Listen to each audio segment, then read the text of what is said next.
How to combat riba? Number one, you have to study the subject. So I hope to see you at PWTC on Tuesday morning. The flyers are outside. They put me on as the first speaker. I'm answering you. There are two forms of riba that must be recognized. One is the lending of money on interest, and the other would be a transaction based on deception which delivers a gain or a profit to which one is not justly entitled. That's the elegant way of describing a rip-off. A rip-off. So this is riba and that is riba.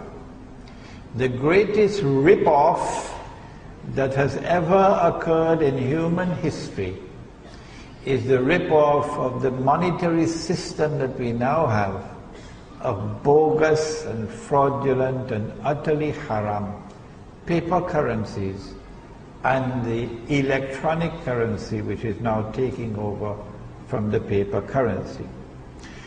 What do you do? Answer: when you have abandoned the Quran and Sunnah, make tawbah and return to the Quran and Sunnah, meaning return to the dinar and dirham. Do you know that Israel, tomorrow, Israel is going to mint, in fact I think they've already minted the gold dinars and silver dirhams, Israel. And tomorrow Israel is going to be using this money. Do you know that? Why would Israel have to do it? If you study ilmu akhirul zaman, you can answer these questions. Because every Jew knows that only that money can be used in the temple, which does not have any human figure on it. The Roman coins at the time of Nabi Isa alayhi salam were haram to be used in the temple because they had graven images which were haram. And so the temple at the time of Nabi Isa alayhi salam used to mint its own coins, gold and silver.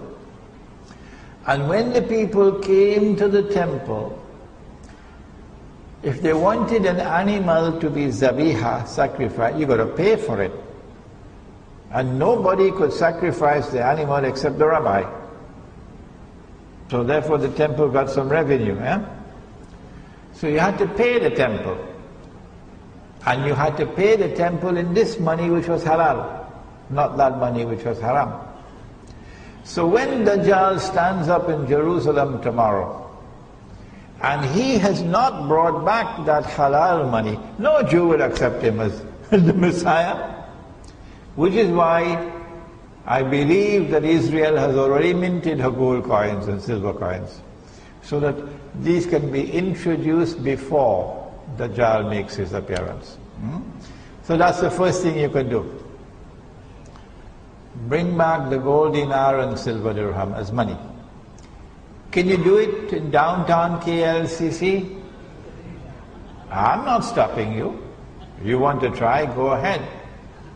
It is my opinion, based on my study of Suratul Kahfi of the Quran. Now let me use the proper Arabic. Suratul Kahf of the Quran.